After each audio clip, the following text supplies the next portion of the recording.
जानकारी चाह रहे हैं, ये घटना के विषय में जानकारी चाह रहे हैं। ये तो घटना पूरी जानकारी थोड़ा विस्तार से बताएं। ये घटना जो है ये हमारे भोला डांगी का सिर्फ बात नहीं है, बात है कि 7 आदमी के साथ ये घटना घटा है। और ये घटना जो घटी है तो ये मजदूरी में गए थे आपका हिमाचल। तो वहाँ से गाड़ी निकला और वो गाड़ी जो है मतलब पलटी हुआ और वो पलटी होके पानी में गिरा। तो पानी में जो गिरा तो इस बात का जानकारी परसों हुआ। और जानकारी जब हुआ तो हम पटना में थे, हम उप मुख्यमंत्री जी का। पानी में गिरा कि नहीं, कहीं सूखा भाग में गिरा? नहीं, पानी के एरिया में गिरा, सूखा ही भाग में गिरा, लेकिन पथरीली जमीन था। कुछ जमीन ऐसा टाइप का था कि वो लेवल नहीं था, मतलब टेढ़ा जमीन जो होता है जो रोड किनारे, उस भाग में गिरा। तो वो मतलब कुछ आदमी उसमें से शायद बचा है और ये लोग जो नीचे भाग में गया तो ये दब गया। गाड़ी में था लगभग कितना आदमी? गाड़ी में तो फुल गाड़ी था, उसमें अब मान के गिनती तो था नहीं कि कितना आदमी गिन के था, क्योंकि वहाँ जो हमारे लोग था तो वो तो डेथ कर गए। तो यहाँ डिटेल बताएंगे कौन के कितना आदमी था। अच्छा, उसमें जानकारी मिल रही है कि ड्राइवर की क्या स्थिति है, इसके विषय में कोई जानकारी है? ड्राइवर के विषय में कोई जानकारी यहाँ का लोगों को नहीं है। लेकिन यहाँ के 7 मजदूर की, यहाँ के 7 मजदूर, हमारे कदवा विधानसभा के 7 मजदूर के साथ ये घटना घट गई और 7 घर मेरा कदवा विधानसभा में बर्बाद हुआ। 7 मजदूर में सबसे बड़ी बात एक देखने में आ रही है कि इसमें साला बहने का रिश्तेदार जो है, रिश्तेदार साला और बहने का भी रिश्ता निकला। हाँ, रिश्ता निकला। वो भी गए थे कमाने के लिए। हाँ, दोनों गए थे कमाने और दोनों को वहाँ घटनास्थल पर ही मौत हुई। हाँ, दोनों को घटनास्थल पर मौत हुई। और ये बहुत दुखद बात है और ये दुख की बात है कि ये मेरा ही विधानसभा का 7 आदमी है। और हम चाहेंगे, सरकार से रिक्वेस्ट करेंगे कि ये 7 को ऐसा कोई मुआवजा दे कि ताकि इसका घर परिवार चले, क्योंकि छोटे छोटे बच्चादार बाल बच्चे वाले लोग हैं और मजदूर था, इसीलिए ना बाहर गया था कमाने के लिए। तो यहाँ ऐसा कोई मुआवजा चाहिए कि जो इसका परिवार का ज़िंदगी भर काम आए, चाहे थोड़ा ही सही, लेकिन ज़िंदगी भर मिलता रहे, काम आए और इसका परवरिश हो।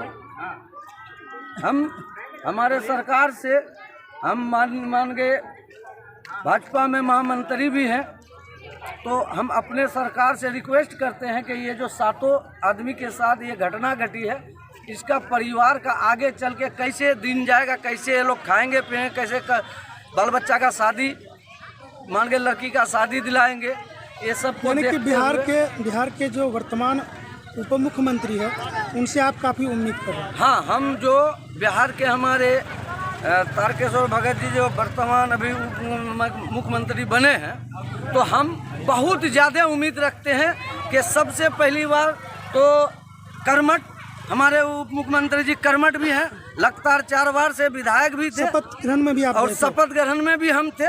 और हम आशा करते हैं कि इस टाइप का उप मुख्यमंत्री बना है कि ये लोग को मुआवजा दिलाएंगे, हमारे माननीय मुख्यमंत्री जी ये लोग को मुआवजा दिलाएंगे। आपको कब जानकारी मिली घटना के विषय में? हमको जानकारी मिली जैसे ही पटना हम उतरे, और जैसे ही पटना उतर के हम आवास में जा रहे थे वैसे हमको जानकारी मिली। तो अब वहाँ से आने में भी तो 1 दिन लगेगा, तो इसीलिए हम रिटर्न फिर उप मुख्यमंत्री का जो है इसमें आपका रह करके उसका डेरा में गए और उप मुख्यमंत्री माननीय मुख्यमंत्री से भेंट किया और भेंट करके हम निकल गए।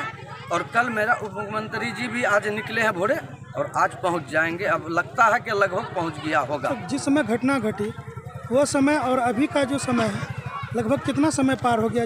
48 हिमाचल से जो 48 घंटा से ऊपर हो गया सर, लगभग 48 घंटा समय लगा यहाँ जो है कि अब जो अगला कार्यक्रम है मुखिया जी क्या है घर पर? अभी अगला कार्यक्रम है कि इसका जो है दफन जो किया जाता है हम लोग का मुसलमान के इस पर आधार पर, अभी जाय नमाज होगी। सब लोग अभी डेट क्लियर कर ली, टाइम क्लियर कर लिया, 4:15 बजे इसका जाय नमाज होगी और मिट्टी होगा। उसके बाद 4 दिन के बाद जो हम लोग का चाहरूम होता है वो होंगे। और हम उम्मीद करते हैं कि चाहरूम से पहले जो 20,000 का राशि मिलता है, परिवारी राशि, वो मिल जाएंगे। हम CO साहब से और SDO साहब से बात भी थाना में किए और वहाँ DSP साहब सीओ साहब, एसडीओ साहब, बीडीओ साहब सब लोग थे। बिहार के बहुत सारे मजदूर हैं, बिहार के खासकर कदवा प्रखंड से बहुत सारे मजदूर बाहर में काम कर रहे हैं, उनको आप क्या मैसेज देंगे? हम तो ये चाहेंगे कि हमारे कदवा नहीं पूरे बिहार के जितने भी मजदूर बाहर खटते हैं, बाहर रहते हैं, कमाने जाते हैं, तो हम उन लोग से यही आग्रह करेंगे कि भैया बाबू आप लोग जो आ रहे हैं तो बस का और 4 व्हीलर का सफ़र ना करें, क्योंकि ये खतरे का घंटी हमेशा रहता है। और एक समय हम लोग भी बहुत सफ़र किए हैं, देखे हैं, ये सब हादसा बहुत हुआ है, तो इसीलिए ट्रेन से ही हमारे देखिए मुखिया जी, जितनी मुँह उतनी बातें होते रहेगी, है ना। ये जो दौर है, लेकिन पीड़ित परिवार को जो एक मुआवजे की राशि सरकार के द्वारा मिलनी है, उनके लिए आप जहाँ तक हम भी ये चाह रहे हैं आपसे, हम आपको इतना ज़रूर कहेंगे कि आप पीड़ित परिवार के लिए जहाँ तक हो सके कर सकें और अपना निजी फंड से भी कुछ सहयोग उनको करें। हमारे पंचायत के फंड से जो होगा वो हम देंगे, और मेरा जो पंचायत का जो ब्लॉक स्तर पर जो होगा वो दिलाएंगे।